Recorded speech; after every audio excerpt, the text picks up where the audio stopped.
to bitumen standard. Madam Speaker, we have civil servants in this country.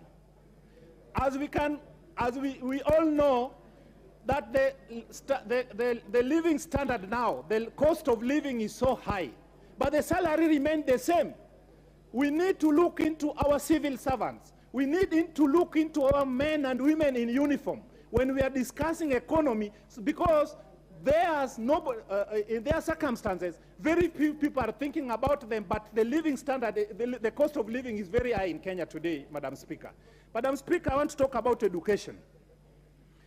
Our education system is confusing. Let us formulate policies which can guarantee standardized education. Today, even the professionals are not very sure of what is going to happen tomorrow. January is just next door, but we don't know which system we are going to use. But above all, Madam Speaker, the government has tried over a period of time on the issues of free secondary education. But the question is, the money allocated to each student in secondary school, is it sufficient as per the current situation? Something needs to be done about that. And apart from that, what we need also to do concerning school fee, Madam Speaker. Now the price of unga is 200 and something shillings. And principals are buying maize from the same market.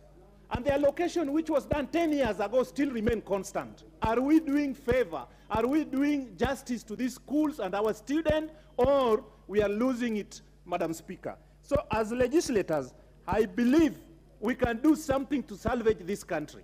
Madam Speaker, I want to talk about the issue which was mentioned of KRA. World all over, I've been doing some small research. There is no friendly tax collector. A tax collector is a tax collector. The best thing which can be done is to come up with good policies where those who are paying tax can see or feel the value for their tax. By doing so, nobody will be complaining about paying tax. We need to see good roads, good hospitals, salary increment, Madam Speaker. Madam Speaker, on the issue of security, what are we doing about our people who are not secured? Are we increasing the number of vehicles to police officers? Are we increasing the salary for our men and women in uniform? Are we jailing criminals, or we are letting them free? Our courts should do something about people who are bringing insecurity in this country, Madam Speaker. Madam Speaker, finally, I want to congratulate each and every member of this 13th Parliament for being elected. But I want to remind them that as we are being celebrated now, the next day we are going to be the enemies of the public.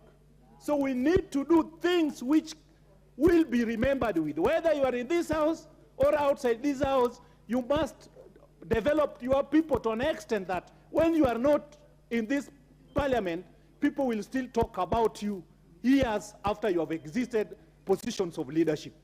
Madam Speaker, I want to thank my party ODM and the party leader Raila Amollo Odinga for giving me an opportunity to serve the people of Suna West as an elected member of parliament through party. Last time I was in this parliament as an independent member of parliament, and the challenges I faced, I hope the current independent members of parliament are not going to face them.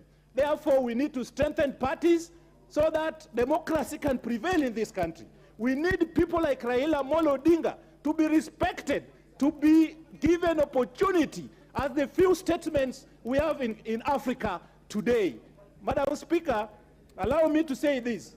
As we are talking about Azimio and Kenya Kwanza, we must know that there are people who contributed to the liberation we are enjoying today. Sometimes back there are areas who could not even develop themselves because there was no devolution.